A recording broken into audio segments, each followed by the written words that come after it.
a la escuela la invitación. Ya llevo un día y medio intenso en Velo, muy lindo. Y en la primera charla que di a los alumnos que están haciendo el workshop mostré algo de Rosario, de dónde está Rosario, etc. Ahora ya arranco directamente con este planeta, que es el mundo que hemos construido. Este dibujo es de este año, lo hizo una alumna de primer año, es un collage, es una mezcla de varios dibujos de ella, y me pareció que es lindo para presentar la cátedra porque es como un portal, ¿no? Un portal a un mundo de la imaginación arquitectónica propio, porque esto lo hizo ella, con una cosa rarísima que parece como un hipocampo, un caballito de mar, unas terrazas, una arquitectura imposible, que se vuelve posible a través de, digamos, esta articulación de collage.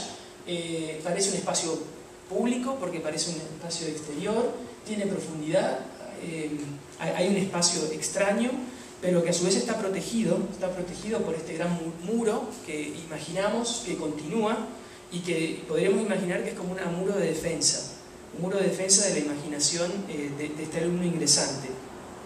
Nosotros lo que hacemos es, el curso de primer año se llama Introducción a la Arquitectura, y básicamente por eso este portal es como una invitación al mundo de la arquitectura, pero no los recibimos con una disciplina que los formatee o que les diga esto es la arquitectura, sino que tratamos que el alumno descubra algo que ya es prearquitectónico en su formación, y bueno, no lo hacemos solos. Este es todo el equipo docente. Arriba estamos los que cobramos, los que tenemos sueldos. A partir de adscriptos para abajo nadie cobra, es un trabajo casi de voluntariado, y como ven hay un grupo muy grande de colaboradores, y como ven hay una rotación muy grande también. Estos son las personas que ya se fueron. Entonces hay un ciclo de formación que incluye al propio equipo docente, y tenemos que ser muchos docentes porque somos muchos alumnos. Este año somos 450 alumnos en los 3 años. Esto es primero, segundo y tercero, y la línea en diagonal es una generación, es decir, los 126 que empezaron el primer año fueron 102, 114, y tenemos, digamos, una fidelidad. El alumno que empieza continúa, porque hay elección de cátedra, hay 8 cátedras como las que les estoy contando. Nosotros pensamos un proyecto vertical de 6 semestres, y lo que pasó en la escuela es que llegábamos al grupo máximo de alumnos, que era 300, y entonces al alumno ingresante no le permitían la opción de venir a nuestra cátedra, y eso de alguna manera hizo que algunos años, los 4 años intermedios, nuestra cátedra no pudiera ser un curso vertical que entendiera la educación en los 6 semestres. Y recién ahora, con esta última generación del 16 y el 17, volvemos a tener, no se ve, pero hay unos circulitos grises que no se ven. Recién ahora empezamos a tener la visión total del proyecto educativo. Y en la relación docente-alumno, la escuela entiende que en el ciclo básico puede haber una relación 60:1, es decir, un docente por 60 alumnos. Nosotros estamos tratando de tener la relación 12:1, que es la relación, digamos, de proyecto a docente que sirve en taller para realmente trabajar cómodos. Y eso de alguna manera nos obliga a trabajar en grupo. 48 es el máximo de grupo de alumnos, pero significa que trabajan en grupos de 4. Eso es para mantener siempre la relación de 12 proyectos por docente. Y eso potencia el trabajo colectivo, pero como son más personas, también el docente se apoya con el equipo de colaboradores. Entonces, el docente tampoco está solo, el docente también tiene un equipo. Entonces es colaborativo del lado de los alumnos y colaborativo también del lado de los docentes. Y estos números ahora son los que somos los grupos de docentes. Hay 4 grupos en primer año, 5 grupos en segundo año y 6 grupos en tercer año. Y funcionan como pequeños estudios, donde cada docente también tiene su individualidad. Entonces multiplica la conversación dentro del taller, porque un mismo ejercicio está hecho con 5 visiones distintas que se encuentran en algún momento colectivo. Y tenemos una curva de notas exagerada, tenemos muy buenas notas, que en realidad la curva era mucho más dura antes, era más simétrica, pero el taller ha generado una inteligencia colectiva que se retrabaja año a año, y lo que nos está pasando es que los proyectos son mejores año a año y entonces las notas son mejores. Creemos que no es una inflación de notas, sino que realmente los trabajos están un poquito mejor. Hay una serie de documentos que tenemos escritos que si les interesan se lo dejamos a Fernando. El texto de teoría, que es escritura, que ninguna es anterior al taller. Esto es toda escritura que ha salido sobre la práctica, reflexiones que tenemos sobre la práctica. Y están divididos en dos, los teóricos y los operativos. Y en los operativos en realidad lo que queremos es explicitar qué grado qué tipo de socialización queremos en la práctica cotidiana. Es decir, generar una cultura de taller colectivo, de trabajo colectivo, y que nos ha costado mucho, y lo que llamamos cultura de taller, y sobre todo la idea de cambiar, no sé acá cómo se usa, pero cuando un docente habla de un proyecto a un alumno le dice corrección, corregir el proyecto. Y nosotros nos dimos cuenta que eso es una palabra que es muy dura, es casi incorrecta, porque presupone que el alumno está en un error, ¿no? El docente sabe y corrige lo que el alumno hizo mal. Y en realidad lo que sucede es una conversación que se establece más sobre las posibilidades que sobre los errores. Entonces, el último de los apuntes, que se llama conversación sobre el proyecto, es un poco incluso para proponer esta teoría radical de que el docente tiene que aceptar todo lo que el alumno traiga. El docente no puede decir no. El no es un último recurso. Y lo que sí el docente tiene que hacer es trabajar sobre las posibilidades. Bueno, todas cosas que después se lo dejamos un poco a Fernando. Y lo que hemos hecho, hemos recolectado un montón de textos que ayudan a pensar qué tipo de pedagogía tenemos. Son textos que vienen de otros lados, pero que nos ayudan, y que hemos tratado de hacer que el alumno lea también. Y algunos de esos textos son textos nuestros. Y por supuesto hay una bibliografía que trata de explicar que no es un invento nuestro tampoco, sino que hay una historia de pedagogías y de temas que hemos retrabajado. Los textos que más nos han dado fruto, que han sido más productivos, yo diría que toda la pedagogía del taller se sostiene en el texto Transparencia literal y fenomenal de Colin Rowe, que es un texto que ya tiene 70 años, pero sigue siendo muy productivo.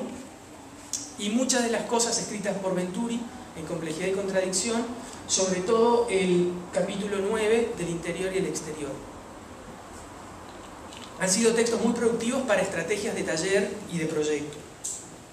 Y después nos sirven mucho textos nuevos que empiezan a retrabajar algunos de esos textos iniciales. Este es un texto muy bonito, muy corto, muy simple, de Madridejos y Sancho Sinaga, que habla sobre el espacio arquitectónico no entendido como una cosa metafórica o sensible, sino objetiva, medible. Y este texto es muy interesante porque para hablar de la obra de Aires Mateus establece 4 argumentos que tiene al espacio como protagonista de la arquitectura, y nos ha servido muchísimo. Ese es el lado, digamos, más formal. El lado más programático tiene que ver con el diagrama, y este es un texto relativamente sencillo de Stan Allen que nos sirve para hablar del diagrama, para que el alumno entienda. Hay mucho texto sobre el diagrama inentendible. Este es un texto que puede ser trabajado, y Kohlhaas es la persona, digamos, que sostiene muchas de las propuestas pedagógicas. Y de alguna manera hay una genealogía de pedagogía que tiene que ver con experiencias que no son muy novedosas. La Bauhaus, la propuesta pedagógica de la Bauhaus tiene ya 100 años, pero que de alguna manera trasladadas a la institución donde está esta cátedra, nuestra cátedra, esto es radical, porque es básicamente una vertiente completamente distinta de la hegemónica que hay en nuestra universidad, en nuestra facultad de arquitectura, que es más bien italiana, racionalismo italiano, Rossi. Entonces es una vertiente moderna, periférica pero moderna, y con un anclaje en la composición tipológica muy fuerte. Entonces esta rama espacialista y fenomenológica, y diríamos anglosajona, es muy extraña. Y entonces todo lo que yo voy a mostrar es una propuesta que es, digamos, muy incomprendida en la escuela en donde formamos parte. Ahora, todo esto que yo les estoy contando, nosotros tratamos de que el alumno lo entienda también, que el alumno entienda que hay todo un fundamento. Este es un dibujo que yo uso para decir, alumnos, ustedes pueden venir al taller, pueden hacer los ejercicios y pueden sacar 10, pero ignoran toda la base de fundamentación que sostienen las prácticas y que cada proyecto en realidad está construyendo una genealogía propia. Entonces, precedentes, bibliografía, intenciones pedagógicas, y estamos haciendo un trabajo muy fuerte de implementar la teoría en el taller. Que el taller no sea solo un lugar para hacer maquetas o dibujar, sino para leer. Estamos implementando lecturas colectivas y después pizarrón para sacar conclusiones, y lo que queremos decir es un poco esa relación entre teoría y práctica, y entender que uno busca en la teoría una caja de herramientas, y uno va a buscar algo muy específico que le sirve para lo que está haciendo. Como si uno tuviera una caja de herramientas y se sabe que tiene un clavo y tiene que ir a la pared, bueno, sabe que lo que tiene que agarrar es un martillo. Ir a la teoría, ir a los conceptos desde ese lugar, pensando en la práctica. Y este cuadro nos ha servido mucho para pensar cómo instrumentalizar la cátedra. Después hay todo digamos, una coreografía de las actividades en el taller que hacen que los momentos colectivos sean realmente colectivos. Que, digamos, yo soy una persona que soy el jefe de cátedra, no puedo estar en 3 lugares al mismo tiempo. Yo soy el amarillo. El amarillo es mi participación. Y voy apareciendo como un personaje invitado, y después, digamos, cada coordinador, básicamente es una coreografía de 500 personas trabajando juntas, que en algún momento determinado se juntan. Y esto siempre le muestro a los alumnos. Si ese es el trabajo que tenemos que hacer, ese es el tiempo que tenemos que hacer, los arquitectos hacemos eso. Siempre. Entonces, no. Decir, bueno, no, vamos a tratar de hacer las cosas en el momento en el que hay que hacerlas. Todos nuestros ejercicios son muy cortos, 3 semanas, y todos se entregan y todos tienen nota, y lo que hicimos al principio es lo mismo que mostramos al final. Entonces, este primer panel se va arrastrando, no se hace de vuelta. Es el primer panel porque lo que entregamos es el proceso. Y la nota final es un promedio de todo lo hecho durante el cuatrimestre. Entonces sacás la presión del final. Una cosa que insistimos mucho es que somos un taller de 450 y que podríamos no conocernos. Y seríamos 450 puntos. Como hay un trabajo que obligatoriamente es en grupo, hay 3 personas que ya conozco. Son mis compañeros de trabajo. Ahora, si yo me mantengo en esa sociedad de 3, me pierdo la oportunidad de conocer a mis compañeros de comisión. Hemos tenido que hacer ejercicios para que se conozcan, porque la gente no se habla. Trabaja 4 horas en el mismo lugar y no se habla, es increíble. Y nos hemos dado cuenta que esto tampoco alcanza, porque ahí conocerías solo lo que piensa tu profesor, pero no sabrías lo que piensa el otro profesor. Entonces hemos establecido momentos colectivos para potenciar y para que la cantidad sea intensidad. Y lo que tenemos es, nuestra metodología hace que los primeros días de taller sean días de trabajo en el taller, con prácticas muy específicas, un poco como un workshop. Siempre arrancamos como un workshop, en donde hay horas de trabajo intensas en el taller y muestras colectivas de lo que se hace en el taller y conversaciones colectivas para que todos aprendan de todos. Nuestras entregas son muestras. Esto es primer año, esto es el segundo semestre de primer año. Y en las entregas mismas hemos inventado técnicas para que el alumno tenga que ver el trabajo del compañero. Por ejemplo, esta entrega era una maqueta y una axonometría y las instrucciones para construir la maqueta. Y esas instrucciones se le daban a otro alumno que tenía que construir la maqueta del compañero en 15 minutos. Y después ir a buscar la maqueta del compañero y conversar sobre, digamos, si había un error, ¿dónde estaba el error? Si en la instrucción o en la construcción. Entonces ahí podés hablar de empresa constructora, diseño, etc. Y obligás al compañero a involucrarse en el trabajo del compañero. Y entonces ahí tienen la maqueta original, la instrucción y la maqueta construida en la entrega. Eso es primer año.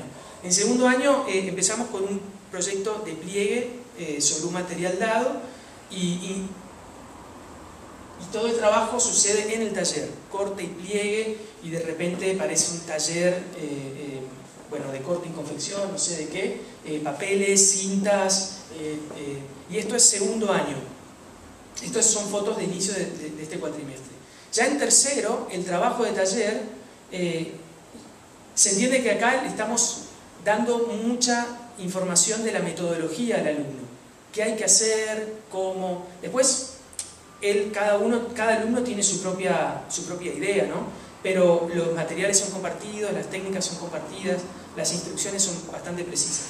En tercer año ya hay, digamos, un objetivo y después cada alumno entiende qué herramienta tiene que usar.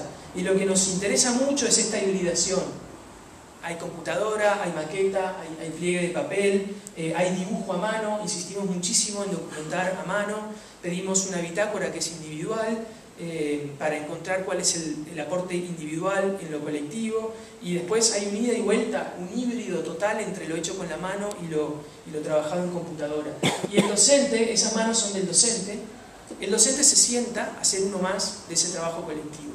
Hemos eliminado lo que nosotros llamamos corregidero, que es la práctica del turno del dentista. O sea, el alumno que se anota en una lista y está así, esperando a que lo corrijan, y apenas lo corrigen, se va. Nosotros decimos que el docente es como un helicóptero que aterriza, pero aparte no sabes cuándo va a aterrizar, y que siempre le tiene que encontrar trabajando, y siempre con todo el material sobre la mesa, porque si no el helicóptero vuela y se va a otro lugar. Entonces, y darle valor a esa conversación, que tiene que ser muy corta, muy específica, para dejar trabajar al alumno. Y que haya alumnos que sigan doblando cosas a mano. Permite que un taller tenga un alumno que ya sepa 3D y uno que no tenga 3D, y que no haya diferencia, que no se sienta excluido un alumno por no saber una técnica en particular, porque siempre hay otra técnica que puede venir a ayudarte. Y bueno, y siempre lo que hacemos es, cada tanto hay un parate, todo el mundo muestra, y generalmente lo que pasa es que un docente, en este caso yo, agarro lo mejor. Y por ejemplo, lo que sucedió ese día fue muy gracioso. Las maquetas estaban todas mal las maquetas, y esa maqueta estaba muy linda, y era una maqueta impresa en 3D. Yo la levanté, y pues ya sabía cuánto había costado, le pregunté al grupo, ¿cuánto salió esta maqueta? Nadie sabía. Y yo dije un precio que era ridículo, 150 pesos, que serían $10, que en Argentina es poca plata. Y no lo podían creer.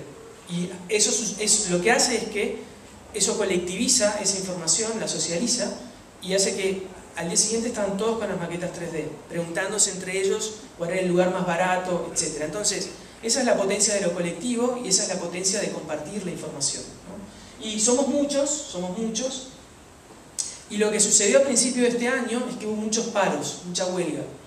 Y hicimos una asamblea a principio de año. Nuestra metodología hace que si parás un día, perdés el ritmo. Y los alumnos decidieron en asamblea que, aun si había paro docente, ellos iban a ir al taller, a ocupar el lugar, sabiendo que los docentes no estaban. Entonces, nosotros ayudamos un poco con la logística, pero hubo días en que los alumnos se corregían entre ellos. Grupos mixtos de primero, segundo y tercero, en donde el de tercero ya era casi un docente. Pero ahí no hubo participación docente porque nosotros estábamos en huelga, defendiendo nuestro salario. Y bueno, fueron días muy potentes de conversaciones cruzadas con alumnos, muy lindo. Y lo que sucedió fue que nos visitan uruguayos, 2 años de Uruguay, cuarto y tercero, y nos visitaban una sola tarde. Y yo propuse esa metodología. Yo propuse que mezcláramos a los alumnos y que los docentes no participáramos. Y a los uruguayos les encantó la dinámica. Estamos poco acostumbrados los docentes de arquitectura, sobre todo, a corrernos y a no hablar. Como que estamos como muy encima. Estos son los argentinos y los uruguayos charlando. Lo que nos pasa es que para potenciar el cruce, cuando una materia hace una entrega, invitamos a las otras materias para que vengan a ver la producción. Esto no está sucediendo al final del año, está sucediendo en el medio. Son entregas intermedias, no son las entregas finales. Y nada, hay una hora para mirar, y después nosotros tenemos algunas actividades colectivas.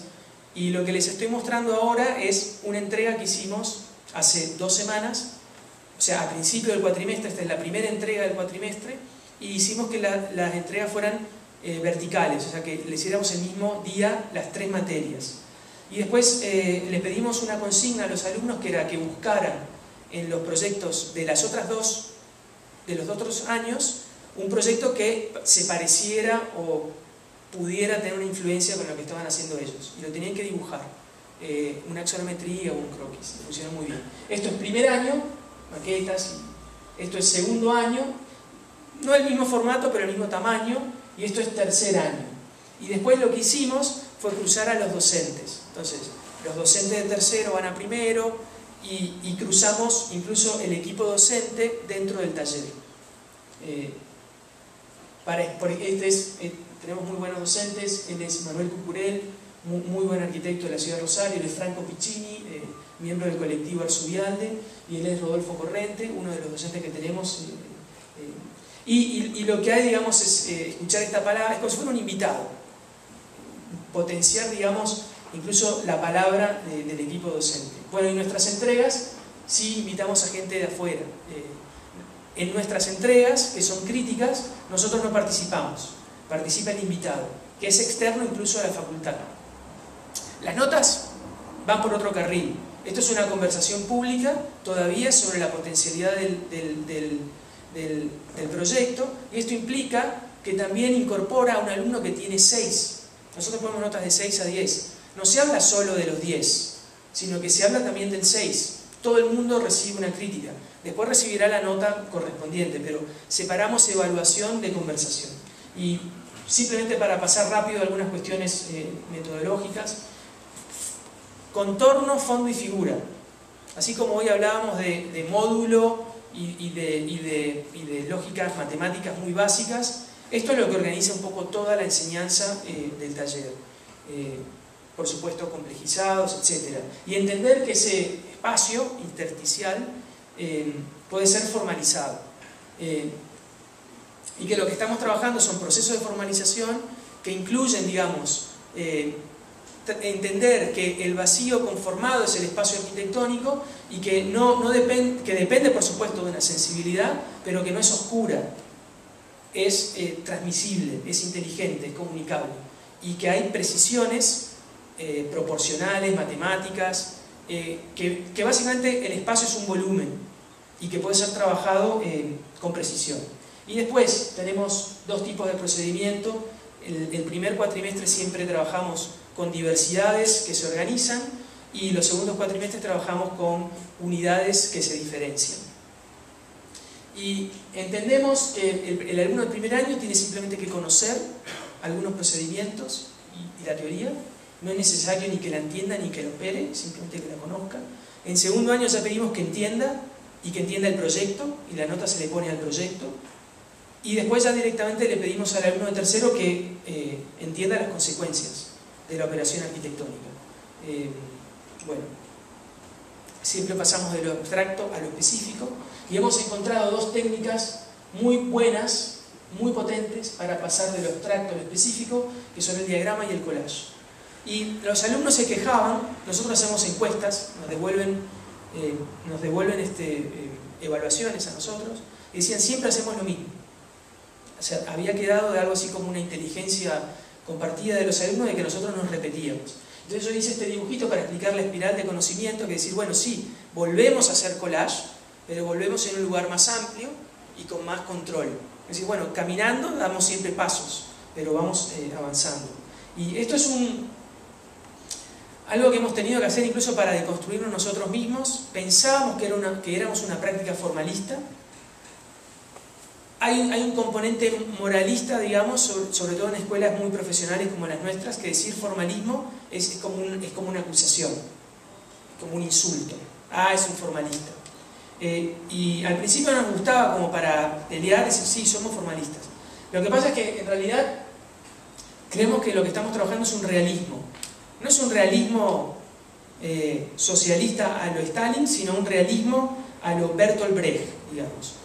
Un realismo que en realidad trabaja con la lógica de abstracción y potencia de la vanguardia, sin olvidar que el trabajo de forma, es decir, de organización, de sistema y de estructura, en arquitectura es para transformar la realidad.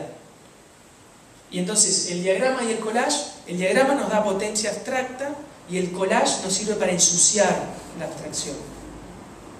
Y si hay algún tipo de teoría que sostenga un poco esto, que queremos hacer, es esta base geométrica de líneas, planos y volúmenes espaciales que comprimidos y organizados en secuencias coreográficas definen la arquitectura, y esto puede ser estudiado de forma proyectiva, es decir, de acá hacia allá, o de forma analítica, de acá hacia acá, que no puede ir para adelante o para atrás. Y siempre un poco buscando esta lógica básica de la transformación geométrica, que en definitiva es como ese juego de persecución de la belleza o de la verdad profunda de nuestra disciplina. Y lo que decimos para explicarle a los alumnos todo esto es que una práctica pedagógica profesionalista que entienda a la enseñanza como un ensayo de la profesión propone esto, propone un programa, propone un sitio, y después el trabajo del alumno es hacer el proyecto. Y esto implica que, digamos, no estamos enseñando a proyectar, sino que estamos dejando al alumno en algún tipo de vacío, que cuando el alumno trae algo, la reacción del docente es decir, no. Entonces nosotros invertimos esto y decimos, no, lo que vamos a enseñar es a proyectar. En algún momento vamos a hablar de programa, en algún momento vamos a hablar de sitio. Los problemas de proyecto los trabajamos como problemas de forma, los problemas de programa como problemas de espacio, y los problemas de sitio como problemas de contexto. Y tenemos algunos temas que trabajamos con algunas técnicas. A veces, generalmente, los problemas de orden formales los trabajamos con diagrama. Los problemas de volúmenes espaciales los trabajamos con axonometría, y los problemas de contexto y escala los trabajamos con collage. Hay cruces, pero generalmente hacemos esto. Y siempre mostramos a los alumnos este dibujo, que es un diagramita, un dibujito de Dalí, para explicar su método del método paranoico crítico, que fue su lógica específica de surrealismo. Y esto lo usa Rem Koolhaas en el libro Delirium New York para explicar a la arquitectura. Dice, bueno, ¿qué es lo que hay? Hay una masa informe de deseos y hay una estructuración racional, que es esa parte paranoica, digamos, del método, que es volver una y otra vez a los deseos para sostener a los deseos. Dice, bueno, en definitiva la arquitectura es eso, hay una serie de ideas que la disciplina organiza en un lenguaje comunicable para que alguien construya algo alguna vez, ¿no? Y bueno, esto es algo que veníamos charlando en lo que decíamos de lo abstracto a lo específico. Hemos encontrado, bueno, todos nuestros semestres se dividen en un primer momento de generación de diagramas muy intenso y un segundo momento un poquito más tranquilo de desarrollo y de implementación específica. Ahora, ese salto, esa línea es muy violenta. Pasar de abstracto a específico tan rápido es muy violento. Entonces, hemos encontrado en esto que llamamos transposición, que es decir, traer una cosa de acá hacia allá, técnicas intermedias que nos permiten controlar, que el alumno controle un poquito más eso que sería muy violento. Y generalmente en las prácticas más profesionalistas se le llama proyecto a ese final específico que uno entrega, corto uno en 25, uno en 200, ese edificio que uno hizo, a eso le decimos proyecto. Nosotros entendemos que todo es, el proceso proyectual es el proyecto, que el proyecto es un proceso, y eso es lo que evaluamos y eso es lo que entregamos. Y ahora voy a organizar la segunda parte de la charla, es mostrarle el trabajo de estos tres momentos: generación, transposición y desarrollo. Entonces empezamos con generación.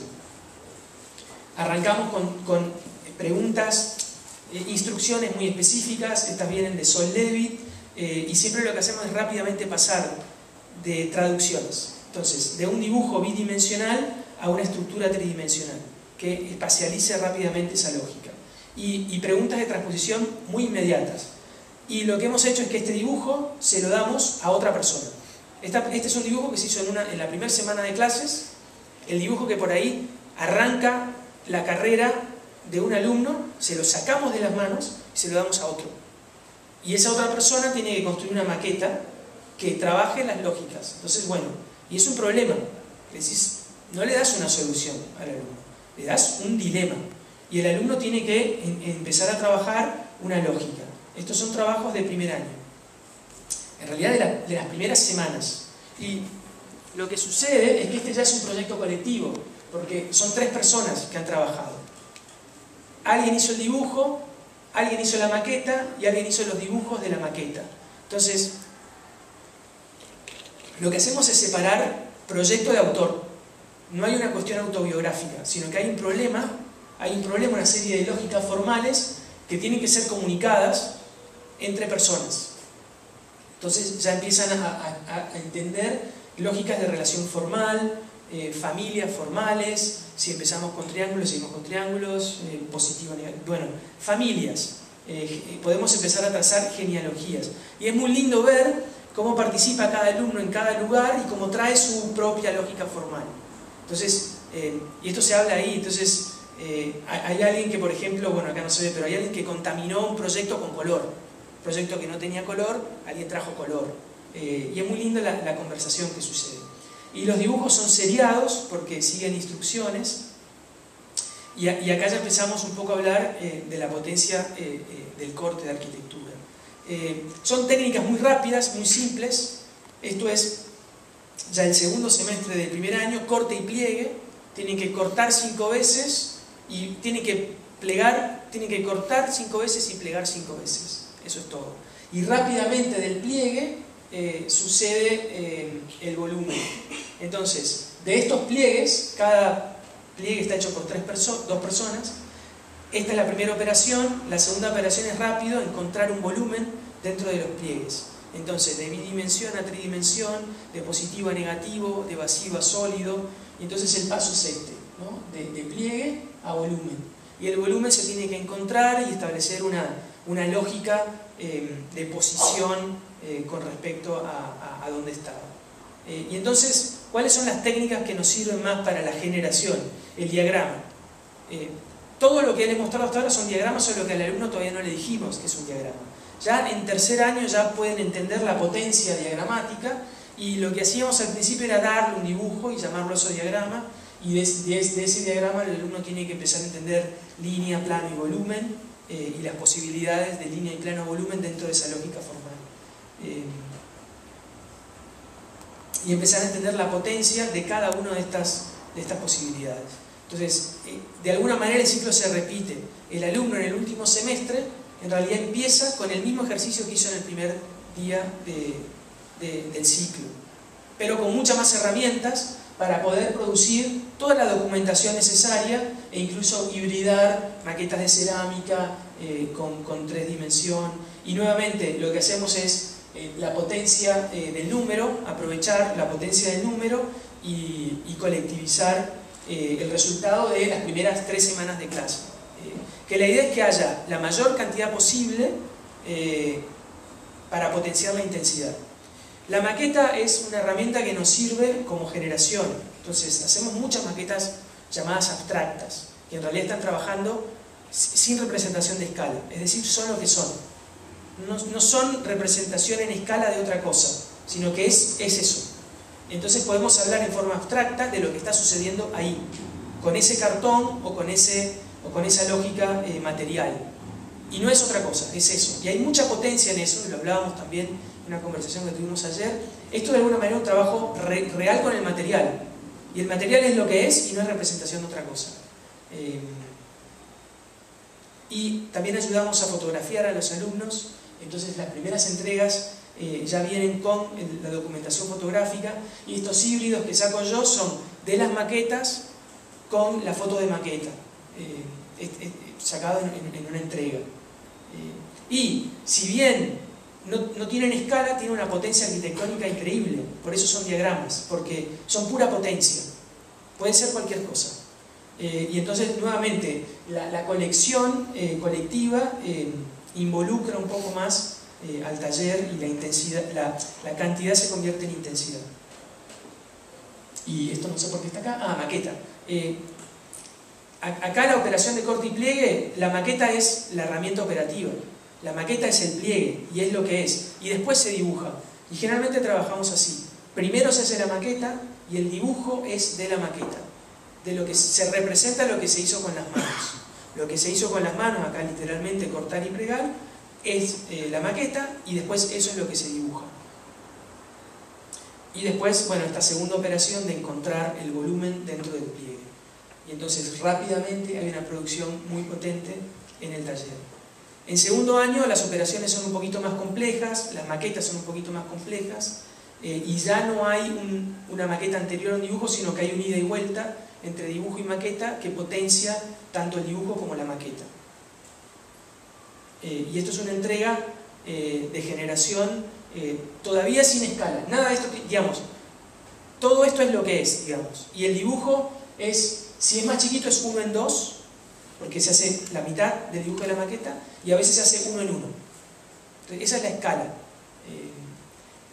Y ahora después explico ejercicios de transposición para arquitecturizar esto, que es el otro término que tenemos. Transposición en realidad es una estrategia de arquitecturización. Esto es arquitectura en potencia, pero todavía no es arquitectura. Son edificios en potencia, etc. Por supuesto que nosotros sabemos que esto puede ser una biblioteca.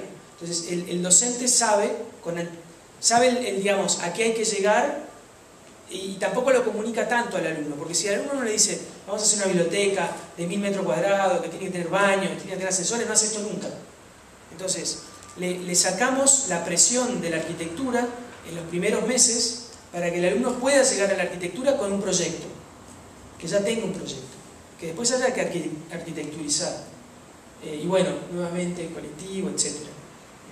Este es después explicar la lógica porque le damos básicamente un collage de Braque y ellos tienen que encontrar espacialidades dentro de ese collage. Entonces las maquetas son herramientas para investigar, otra vez el positivo, el negativo, y ya aquí ya hay una transposición que es la escala. Usamos la escala como una de las herramientas para arquitecturizar esto, y lo que habíamos hecho 1 en 1 de repente es un corte 1 en 100, y es la figura, la introducción de la figura humana lo que da escala, y empieza a aparecer diferencias, y ahí por supuesto le pedimos rampas con código, escalera con código.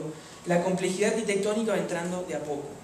Y bueno, en las maquetas de tercer año, que ya el alumno, a este alumno de tercer año que ya tiene mucho más coraje y mucho más como confianza en sí mismo, ya le decimos que esto es una biblioteca de 6000 metros cuadrados y que esto en realidad es 32 por 32 por 32. Pero le decimos animate igual y después vamos a ver, ¿no? Entonces hace cosas que uno entendería como imposibles para hacer un edificio, algunas un poquito más cercanas a un edificio, y bueno, y el proceso es el enigma de cómo arquitecturizar eso. Y usamos mucho el corte como lugar de proyecto, es decir, dibujo, línea, valor de línea y tipo de línea, plenos, y acá empezamos a hablar de poché diluido, poché sólido, grises para encontrar profundidad. Estos son dibujos de primer año, estos son dibujos de segundo año. El poché arquitectónico, que lo usamos como una herramienta conceptual para formalizar lo más importante, los espacios más importantes, lo que acá vemos en blanco, y el resto dejarlo para después, porque hemos entendido que no se puede proyectar todo al mismo tiempo, menos un alumno que está aprendiendo. Entonces, le pedimos que se concentre en esta biblioteca, en lo que ya sabemos va a ser un hall, un distribuidor y una sala de lectura, y el resto lo proyectaremos después. Y un sólido, que es un pleno ahora, se convertirá primero en poché sólido y poché diluido, y después ya directamente será espacio técnico, losa. Pasaremos de un dibujo así a un dibujo así, con muchas transposiciones en medio. Y nos interesa también Monge, la proyección Monge básica, como un punto de construcción de precisión. Y lo que hacemos para hacer estos dibujos es que sacamos al alumno del modelo digital. Estos no son dibujos que vienen directo de Rhino o SketchUp, porque SketchUp no sabe dibujar, Rhino no sabe dibujar. Entonces esto se saca, lo estamos llamando esto post-digital, que es básicamente volver a la construcción del dibujo, como dibujo. Entonces un dibujo será resultado de varias plataformas, un poco de Rhino, un poco de Illustrator, AutoCAD, pero el resultado final es impreso, y lo que nos interesa es el valor de línea y la claridad de lectura del dibujo arquitectónico. Y hay una potencia proyectual, y después algunas estrategias de, por ejemplo, cortes que han sido hechos separados se juntan, y el poché empieza como a unificar para empezar a pasar de un dibujo abstracto de un alumno que todavía en segundo año no entiende escala, a un corte en tercer año de un alumno que ya entiende escala y dimensión y puede todavía, digamos, como configurar espacios interiores. El collage en generación lo usamos mucho. Pasamos de un dibujo que llamamos secuencia, en donde lo que importa es la viñeta individual, a un dibujo que colapsa y conforma un artefacto arquitectónico colapsando el dibujo. Este es un collage típico, tradicional, digamos, de alto contraste. Entonces, el alumno puede pasar de una idea arquitectónica configurada en una historia que lo que importa es el tiempo, a una configuración espacial de simultaneidad y de complejidad. Es difícil, esto lo hace un alumno de primer año. Entonces, es muy, para mí, creo yo, a mí me resultaría muy difícil proyectar esto dibujando, o con plantas o con cortes. Para un alumno de primer año imagino que es mucho más difícil. Y el alumno yo esto lo llamo arquitectura automática. Son técnicas que le damos al alumno para que el alumno pueda imaginar arquitectura directamente con el espacio. Porque lo lindo de esto es que está trabajando con fotografía de maqueta que él mismo hizo. Entonces se está configurando espacios directamente. Collages que permiten trabajar profundidades, etcétera, sin la reglamentación que acorta un poco la imaginación de, bueno, planta, corte, vista. Esto es una historia muy bonita. Una chica que había hecho una maqueta muy básica, muy simple, había sacado estos dibujos, y el docente de ese momento, Federico Pellegrini, le dice: andá a la librería, sacá copias, y las copias hacelas 20% más grandes, 20% más chicas, estirala 10%, y con eso, en el tablero, en un día de trabajo, organizó esta secuencia que tiene una complejidad a lo Alien Saarinen, o no sé, algo guggenheimiano por ahí, y lo hizo simplemente ensamblando fotografía de una maqueta que, digamos, no tenía potencia espacial aquí, y acá tiene una potencia espacial increíble, con unos espacios, con un manejo de luz impresionante. Y el pegamento de todo esto es la luz, es decir, no hay contornos, y lo otro que funciona es que si bien es un collage de alto contraste, con la luz matizada consigue un bajo contraste, en el sentido que unifica el espacio. Entonces es una construcción espacial, no es un collage gráfico, es un collage de espacio tridimensional. Y bueno, y hemos trabajado un poquito más con bidimensionalidad, etcétera, y un poco lo que comentamos de cómo corregimos esto, cómo conversamos sobre esto con el alumno. Y bueno, por ahí decimos: mirá, me parece que abajo te falta algo. Entonces el alumno pone algo más abajo. Y a veces decimos: mirá, me parece que arriba sobra un poco. Entonces sácalo de arriba. Y es un ida y vuelta muy rápido, y bueno, y una potencia plástica muy interesante. Las axonometrías también las usamos al principio, como generación. Y lo que queremos es que el alumno proyecte en la axonometría. Porque lo que hablamos de la axonometría hoy, apenas al terminar, es que la axonometría es precisa y es espacial. Yo sé claramente qué está delante y abajo y qué está atrás y arriba. Pero además propone imposibilidades. Hay cosas que yo puedo dibujar en axonometría que son imposibles espacialmente. Escher, ¿no? O la escalera que sube siempre, ¿cierto? Bueno, y entonces el alumno se encuentra en esa lógica que de la confusión organiza. Esto es, digamos, línea y plano. Son dibujos súper complejos que el alumno hace a mano en el primer semestre Y lo interesante es que con la metodología del transparente, él puede trazar líneas en el espacio. Líneas que entiende que suben, bajan, cruzan. Es muy espacial.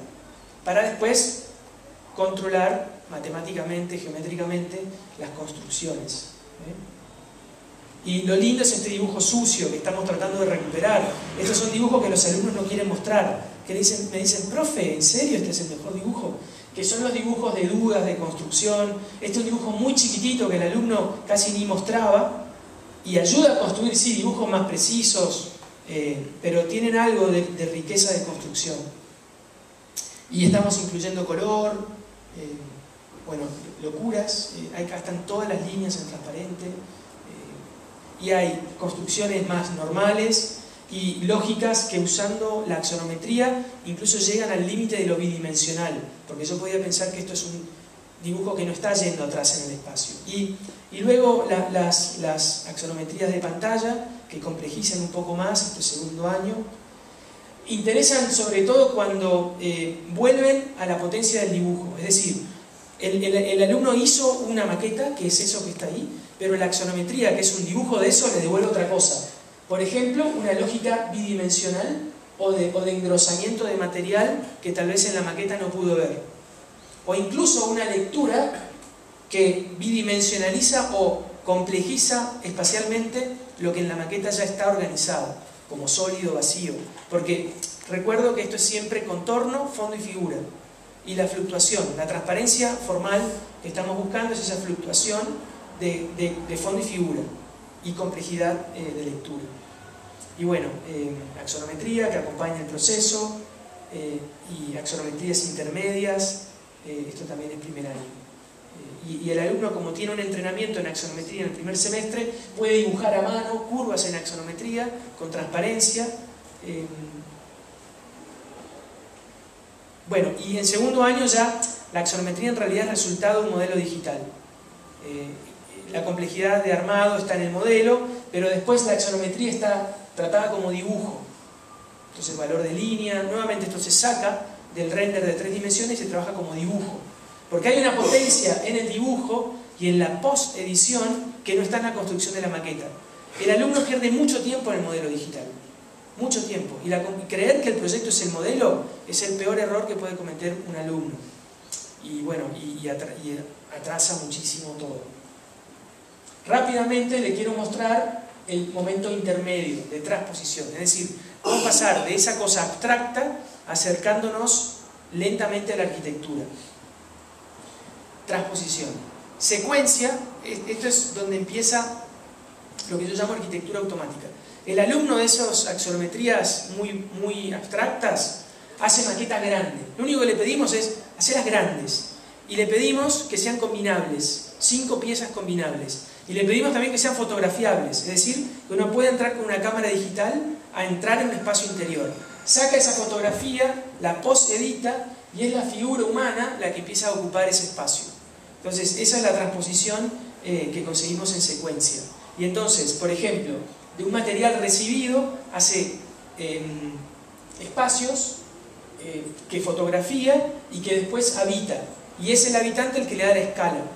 Empieza a determinar una escala que no tiene que ver con el 1 en 100 o el 1 en 200, sino que tiene que ver con el cuerpo humano y la relación de esas alturas. Y bueno, empezar a pensar como popular en realidad es nuestra manera de explicar perspectiva, porque eso es algo que no enseñamos perspectiva. Pero acá hablamos de punto de fuga, línea del horizonte, entonces de alguna manera es nuestra forma de enseñar perspectiva. Y lo que también usamos en la secuencia es una manera de incluir programa, porque pedimos que cuenten una historia de un día en la vida de él, que ellos inventen una narrativa de cómo ocupar esos espacios. Entonces es nuestra forma de ingresar escala y programa. Hay cosas lindas como por ejemplo curvas que tienen que ver con un trompetista, un trombonista. Se pasaron un poco con las historias. El año pasado hubo asesinatos, se puso muy violento todo y bueno, cortamos un poco con eso. Nos interesaba que el protagonista sea el espacio, no el asesinato. Y después la secuencia la seguimos pidiendo, intermedias en segundo y tercer año. Y el collage lo usamos como herramienta de transposición en 2 maneras. Uno es el ejercicio que llamamos selfie, que es de la manera que entramos al urbanismo y a la escala urbana. Y literalmente le sacamos una selfie a las maquetitas con la idea de, digamos, el sitio es ese edificio que tenemos que reemplazar. Entonces el alumno va a calibrar el edificio en el lugar, ¿no? Esa es la selfie. Y después hay una posedición que elimina la mano y digamos, esa es la foto con la maqueta y esa es la posedición. Y ese punto de vista se sigue trabajando porque, por supuesto, esto que yo decía que necesitamos la transposición, no es una aplicación inmediata de la maqueta al sitio, sino que esto es la mitad del proyecto. Ahora el sitio empieza a ejercer influencia y entonces, desde el mismo punto de vista, el alumno puede ir calibrando alturas y lo que me interesa a mí, es que ensucia la abstracción. Está la calle, está la ciudad, está el vecino. Este es un proyecto un poquito megalomaníaco, porque en realidad estamos trabajando con la gran dimensión, es un monumento y bueno, es el último proyecto que hace el alumno. Queremos que el alumno termine el ciclo empoderado, es decir, que sienta que puede hacer un edificio de 6.000 metros cuadrados, es decir, que puede hacer cualquier cosa. Y bueno, y trabajamos un poco esas técnicas, que las trabajamos un poquito antes para un edificio más chiquito, y acá están, digamos, tiene que haber un alumno calibrando. Es un trabajo que solo no se puede hacer tampoco, aunque acá una docente está intentando hacer eso. Y esta me gusta porque es la selfie de la selfie, y por supuesto la profe está haciendo el trabajo y las chicas están en cualquiera. Bueno, y este es el trabajo del selfie, ¿no? La misma foto con o sin objeto, y después la transformación de escala posterior y el calibre que va siguiendo la transformación del proyecto. Entonces, el alumno va con una maqueta física, pero después incorpora el modelo digital en el mismo punto de vista y lo va transformando de a poco. Y ayuda muchísimo. Este es un momento en que el alumno está entendiendo a escala urbana y bueno, cómo esta biblioteca, que es una biblioteca barrial, propone un espacio público. Y la otra modalidad para el collage, para transposición, la llamamos palimpsesto. Ustedes saben que antes los libros, el papiro, no había papel, entonces los libros se escribían arriba de otros libros. Palimpsesto es cuando una escritura no terminó de borrar del todo lo que está atrás. Si bien puedo leer lo último, descubro todavía registros de lo anterior. Entonces, el palimpsesto es básicamente incluir momentos anteriores del proyecto en el momento en el que estamos. Y esto incluye ir un precedente. Entonces, por ejemplo, si bien ella ahora está collageando el espacio interior de su proyecto, también podría ir a buscar el espacio interior de otro proyecto que le interese. Y ese calibre es Photoshop. Entonces, escalo en Photoshop, transformo en Photoshop. Entonces, básicamente lo que queremos hacer es varias cosas. Ganar una velocidad que permita llegar a un proyecto arquitectónico final en 4 meses, que es siempre la presión, digamos, del resultado. Y lo otro es dar técnicas y herramientas que automaticen de alguna manera la producción arquitectónica, en el sentido de que un alumno de primer año haga un buen proyecto, que un alumno de segundo año haga un buen proyecto. Es decir, que haga la mejor biblioteca de 1000 metros cuadrados posible. No para él, sino la mejor biblioteca de 1000 metros cuadrados posible para ese lugar, punto. Porque nuestra filosofía es que es mejor que aprenda con un buen proyecto a que aprenda con un mal proyecto. Si lo dejamos solo con sus herramientas de segundo año, va a ser una mala biblioteca. No va a aprender. Entonces, ¿cómo hacer para generar, básicamente brindar herramientas que potencien al alumno y que lo hagan hacer cosas que podrían ser proyectos arquitectónicos de ciclo superior, digamos? Bueno, y este es el palimpsesto con precedente. A veces lo hacemos en corte, a veces lo hacemos en planta, y es transposición porque trae algo de un lugar y lo mete en otro lugar. Y de alguna manera es un trabajo de collage, de Photoshop y de diagrama al mismo tiempo. Bueno, y cómo aprender de lógicas de dos proyectos distintos, y también la forma de trabajar el precedente. No vamos a estudiar a Aires Mateus para rendirle pleitesía a Aires Mateus o para decir qué buenos arquitectos son Aires Mateus. Son colegas que han hecho un proyecto antes. Y el alumno puede ser el enano que se monta en el hombro del gigante. Y entonces puede transformar lo que hizo Aires Mateus. Y lo puede trabajar con total desprejuicio. Estirar, invertir. Y entonces el Photoshop y el collage sirven para este palimpsesto de mezcla, de hibridación. Y es ahí la arquitecturización, digamos, en donde el alumno está haciendo algo que no sabe o que no sabe todavía cómo hacer casa, y es el precedente el que tiene un baño, una cocina, un dormitorio, que aparte está bien, porque lo hizo Aires Mateus, por ejemplo. Y de esa manera arquitecturiza su trabajo arquitectónico. Entonces, bueno, ese es el palimpsesto en forma, el collage en forma de palimpsesto.